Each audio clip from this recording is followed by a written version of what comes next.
የእግዚአብሔርን ቃል ከዘዳግም መጽሐፍ ምዕራፍ 9 ቁጥር 3 ላይና ራእይ መጽሐፍ ምዕራፍ 11 ቁጥር 5 አንብበን እንጸልያለን ማለት ነው። ጌታ ይባረክ።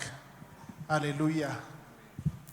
ዘዳግም 9:3 በኢየሱስ ስም አነባዋለሁ። አሜን። አምላክህም እግዚአብሔር እንደሚበላ እሳት ሆኖ በፊትህ እንደሚያልፍ ዛሬ ወቅ። እርሱ ያጠፋቸዋል፣ በፊትህም ያዋርዳቸዋል። እግዚአብሔርም እንደነገረ አንተ ታሳድዳቸዋለህ፣ ፈጥነህም ታጠፋቸዋለህ።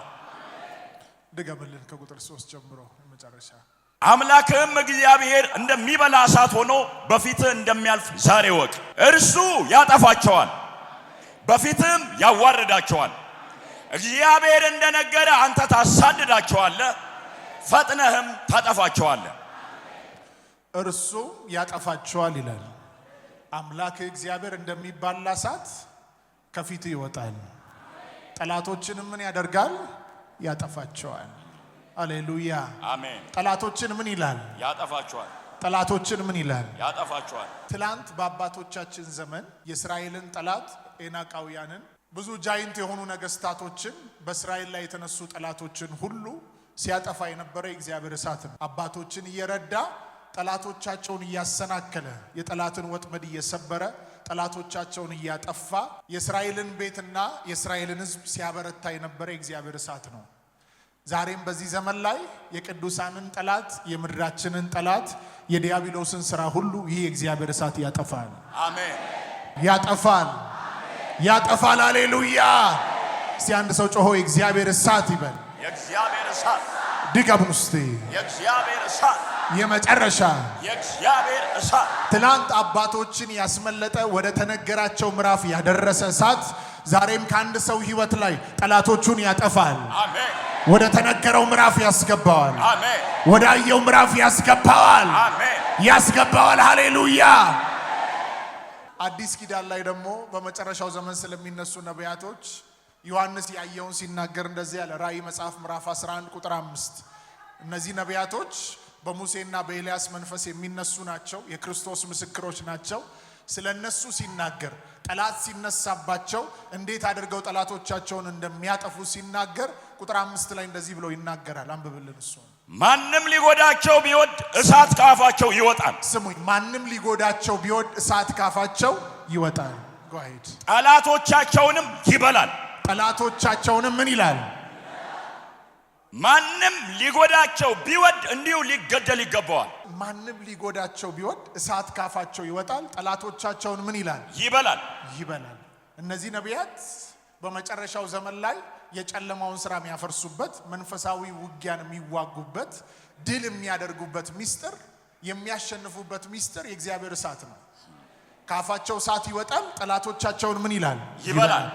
ካፋቸው እሳት ይወጣል፣ አጥፊውን ያጠፋል። አሜን። ካፋቸው እሳት ይወጣል፣ እነሱን ሊያሰናክል የወጣውን ሁሉ ያጠፋል። አሜን።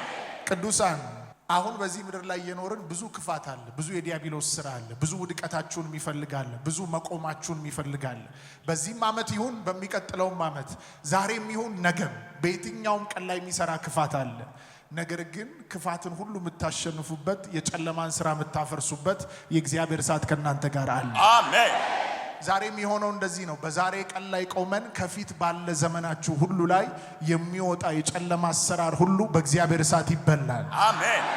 በእግዚአብሔር እሳት ይበላል። አሜን። ይበላል በኢየሱስ ስም። አሜን። በተጽዕኖ ውስጥ የገባችሁ የምስራች አለኝ። ከዚህ ስትወጡ ከስራችሁ ላይ፣ ከመንገዳችሁ ላይ፣ ከአገልግሎታችሁ ላይ ተጽዕኖ የተባለ ሁሉ በዚህ እሳት ተበልቶ ትወጣላችሁ። አሜን። በዚህ እሳት ተነስቶ ትወጣላችሁ። አሜን። የኔ ቀን ነው የሚል ሰው ጮሆ አሜን ይበል። አሜን። ሁለት ነገር ልናገር። የእግዚአብሔር እሳት ሲገለጥ ሁለት ነገሮችን ይሰራል። እስቲ ሁለት ነገር በሉና ተናገሩ። የእግዚአብሔር እሳት ሁሌ ሲገለጥ ሁለት ነገሮችን ይሰራል። አንደኛው በአማኞች ህይወት ላይ የሚሰራው ስራ አለ። ሁለተኛ ደግሞ በጠላቶች ህይወት ላይ የሚሰራው ስራ አለ። የእግዚአብሔር እሳት ሲገለጥ አማኞች ህይወት ላይ ሲገለጥ ሊያጠፋ አይደለም የሚገለጠው፣ ሊያበረታቸው ነው የሚገለጠው። ነገራቸውን ሊያበረታ፣ መንፈሳዊ ህይወታቸውን ሊያድስ፣ አጥር ሊሆናቸው፣ አቅም ሊሆናቸው፣ ጉልበት ሊሆናቸው ይገለጣል የእግዚአብሔር እሳት ሲገለጥ። ሁለተኛው የእግዚአብሔር እሳት ሲገለጥ በጠላቶች ላይ ሲገለጥ ጠላትና የዲያብሎስ የሆነውን ሥራ ሁሉ ይህ እሳት ሲገለጥ ያጠፋል። አሁን ሁለቱም ያነበብኩላችሁ ቃል ከእስራኤላውያን ፊት ለፊት እግዚአብሔር እንደሚባላ እሳት ሆኖ ቀድሞ ወጣ። ጠላቶቻቸው ሁሉ ምን አሉ? ተበሉ፣ ጠፉ። በእነዚህ ነቢያት ፊት ለፊት ጠላቶቻቸው ሲነሱ እሳት እየተገለጠ ሊጎዷቸው እነሱን ሲነሱ እሳት እየተገለጠ ያጠፋቸው ነበር። ሁለተኛ ነገሥት መጽሐፍ ምዕራፍ 1 ላይ ስታዩ ኤልያስ የሚባል ሰው አለ። ይህ ኤልያስ የሚባለው ሰው በከፍታ ላይ ተቀምጦ ነበር አንድ ስፍራ ላይ። ንጉሥ አካዚያስ 51 ሰዎችን ላከበት። አንድ 50 አለቃ እንደገና ደግሞ 50 ወታደሮችን ላከበት። እነዚህ 51 ሰዎች ወደሱ የመጡት ከከፍታ ወርደው ሊገሉት ነው፣ ሊያስሩት ነው የመጡት። ኤልያስን ከከፍታ ወርደው ሊያስሩት ሊገሉት ሲመጡ ወደሱ ሲደርሱ እንደዚህ አሉት፣ ኤልያስ ሆይ ንጉሥ ና ውረድ ይልሃል፣ ከከፍታ ላይ ውረድ አሉት። እንደዚህ አለ እሱ። ከነሱ ጋር ኔጎሺዬሽን ውስጥ አልገባም። እኔ እግዚአብሔር ሰው ከሆንኩ እሳት ከሰማይ ወርዳ ትብላቸው አለ። የሚያምን ሰው ካለ ጮኸ አሜን ይበል። እኔ እግዚአብሔር ሰው ከሆንኩ እሳት ከሰማይ ወርዳ ምን ትበላችሁ? ኤልያስን ከከፍታ ወርደው አስረው ሊገሉት ነው ሐሳባቸው። በዛን ዘመን አንድ ሰው ትንቢት ከተናገረ የሆነ ቃልን ከተናገረ ያንን ቃል ማሻር የሚቻለው ሰውን ይዞ አስሮ ወይንም ደግሞ ገሎ ነው በሚል እምነት አላቸው። ስለዚህ ኤልያስ በንጉሳቸው ላይ የተናገረው ቃል ስለነበር ስለ ንጉሱ ትሞታለህ ብሎ አውርቶ ስለነበረ ኤልያስን ይዘው ሊገሉት ነበር አላማቸው።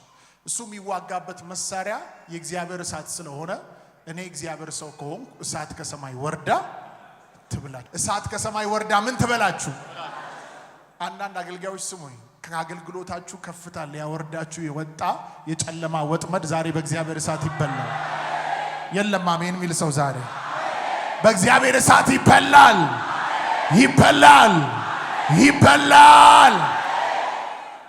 ከቢዝነሳችሁ ከፍታ እግዚአብሔር ካሳያችሁ ከፍታ ሊያወርዳችሁ የሚወጣ የትኛውም የተጽዕኖ ኃይል በእግዚአብሔር እሳት ይበላል። አንድ አማኝ ካለ ጮኸ አሜን ይበል።